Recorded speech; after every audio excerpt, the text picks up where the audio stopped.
Good afternoon, Mom, and to our fellow classmates. We are Group 2 and we will report the El Jardin El Pueblo or the Garden of Town. So we will start with Mr. Aleria. My name is John Manuel D. Araya. This is the record of the history. To start, let us discuss Mexico and Latin America. So, Mexico is a nation in Southern America and Latin third biggest country behind Brazil and Argentina.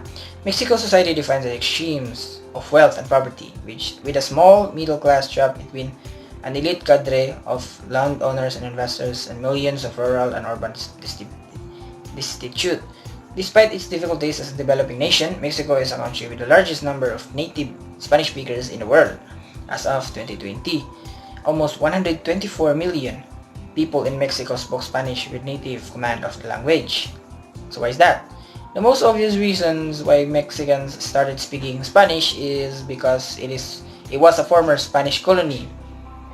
Spanish General Hernan Cortes arrived in what is now Mexico City in 1519. After conquering the Aztec Empire, the Spanish crown stuck around the Viceroyalty Mexico until 1821. This is Angeline M. Sumaoy, your Spanish translator. So before I will start, I would like to apologize in advance for all the background noises that you could hear. México es una nación en el sur de América del Norte y el tercer país más grande de América Latina, detrás de Brasil y Argentina. La ciudad mexicana se define por los extremos de riqueza y pobreza, con una pequeña clase media atrapada entre un cuadro de élite de terratenientes e inversores y millones de indigentes rurales y urbanos. A pesar de sus dificultades como nación en desarrollo, Mexico is a significant economic and political force in Latin America, heavily industrialized, rich in natural resources, and home to the world's largest speaking populations, nearly twice Spain and Colombia. The Estados Unidos Mexicanos, United Mexican States, are made out of 31 states plus the federal district. So the reasons for the one of the most memorable history about this is about the Spanish colonization. So the Aztec outnumbered the Spanish but didn't stop Hernan Cortes from seizing Tenochtitlan, the Aztec capital, in 1521. The Aztec emerged as the dominant force in central Mexico, developing in intricate social, political, religious, and commercial organizations brought many of the region's city-states under their control by the 50th century.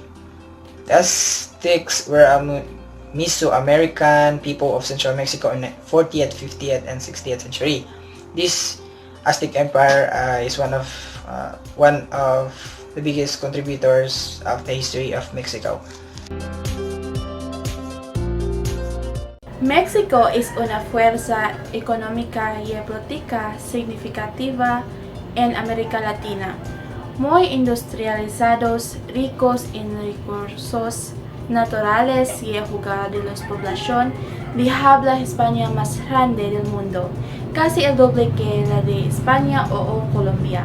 Los Estados Unidos mexicanos están compuestos por 31 estados más el Distrito Federal. So, for the continuation, people who reside in small towns across the Spanish-speaking nations regard their plaza, which they frequently refer to as the garden, as a location to visit virtually every day. Friends gather here to wander in the cool shade of the big trees or relax on the sunny chairs near the fountain and catch up on the day's events. There may be numerous plazas, but one is usually more attractive and popular than the others. The original plazas may still be seen in many communities built by the Spaniards throughout the southwest of the United States. Buenas tardes, señora, y buenas tardes a todos.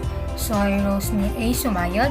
Las personas que residen en pueblos pequeños en los países de habla hispana consideran su plaza, en la que con frecuencia se refieren como el jardín, como un lugar para visitar prácticamente todos los días.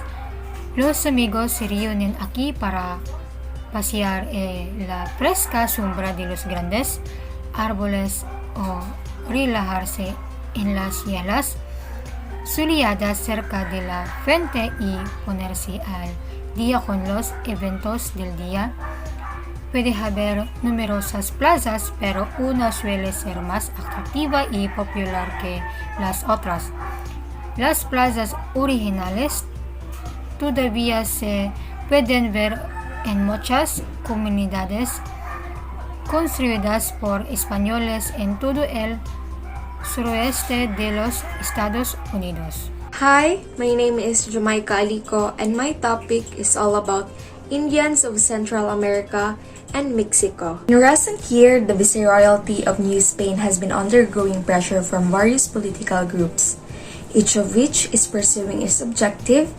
And in the Americas, Criollo elites, Spanish-born in Americas, and wealthy mestizos, those of mixed Spanish and Indian heritage, have a deep interest in their own culture and history, which has fueled their aspirations for independence and nation building. Throughout the century, insurgencies and revolts have taken place.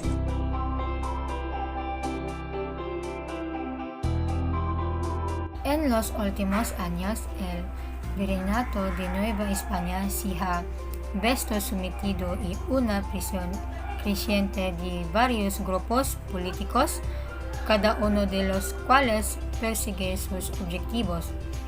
En las Américas, las élites criolas, españoles nacidos en las Américas, y los mestizos ricos, los de ascendencia mixta española y india, tienen un profundo interés en su propia cultura y historia, lo que ha aumentado sus aspiraciones de independencia y construcción nacional.